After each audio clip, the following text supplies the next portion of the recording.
Varicose veins కి సరైన చికిత్స కోసం సంప్రదించండి ఎవిస్ హాస్పిటల్. ఈ ఇంటికి వచ్చి మీ చేపల పులుసు గురించి అసెంబ్లీలో రేవంత్ రెడ్డి గారు రేవంత్ మాట్లాడే అంతే. కుళ్ళు రేవంత్ పిలిచి భోజనం పెట్టలేదని కుళ్ళేమో. ఎందుకంటే రేవంత్ ఇప్పుడు సీఎం కాబట్టి రేవంత్ రెడ్డి గారు అని చెప్పాలి. ఓకే తెలుగుదేశంలో ఉన్నప్పుడు మేమంతా ఫ్రెండ్స్.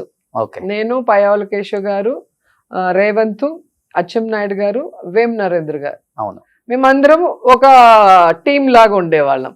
సో ప్రెస్ మీట్స్ అన్నా లేదంటే వేరే టీవీలకి డిబేట్స్కి వెళ్ళినా కూడా ఎక్కువ టైం లైబ్రరీలో కూర్చొని ముందువన్నీ చూస్తుంటాం. ఎవరు ఏంటి ఎలా ఏం మాట్లాడితే బాగుంటుందని. అందరం కూడా స్పోక్స్ పర్సన్సే కదా, నేను చెప్పిన పేర్లన్నీ కూడా ఆల్మోస్ట్ అందరం కూడా పార్టీకి స్ట్రాంగ్ పిల్లర్స్ గా ఉన్నాం అప్పుడు. ఓకే అంత యంగ్స్టర్స్ లాగా ఆ టైంలో మేము.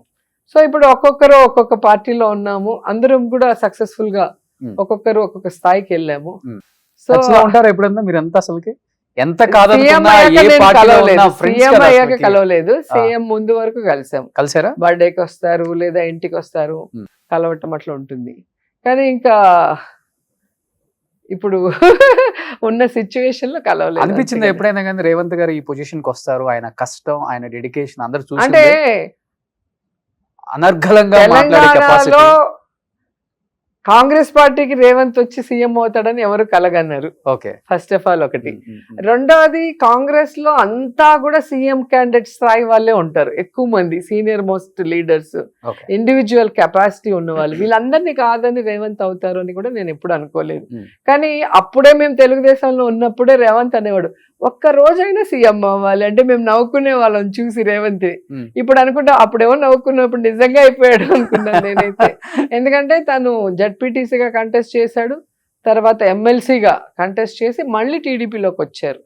సో అప్పటి నుంచి రెబల్ గానే ఉన్నారు. సో మీరు పోరాట యోధురాలు, ఆయన పోరాట యోధుడు అని చెప్పుకోవచ్చు, అంతే కదా? నిజమే కదా. మరి ఒక జడ్పీటీసీ నుంచి ఒక సీఎం స్థాయికి రావటం అంటే మామూలు మాటలు కాదు కదా. అవును. సో ఆయన డ్రీమ్ వన్ డే అవ్వాలనుకున్నాడు, వన్ డే ఏంటి అసలు ఫుల్ టైం అయిపోయాడు. Full time chief minister. అంతే కదా. ఇప్పుడు మన ఫ్రెండ్స్ ట్రూప్ లో ఒకరు వచ్చి పయ్యావుల కేశవ్, ఇప్పుడు ఆయన లేట్ గా అయ్యాడు, అందరికన్నా లేట్ గా మినిస్టర్ అయింది ఆయన. మా అందరికన్నా సీనియర్ మోస్ట్ ఎన్టీఆర్ గారు ఉన్నప్పటి నుంచి ఉన్నారు. సో నేను మంత్రి అయ్యాను, రేవంత్ సీఎం అయ్యాడు, అచ్చెన్నాయుడు గారు మంత్రి అయ్యారు.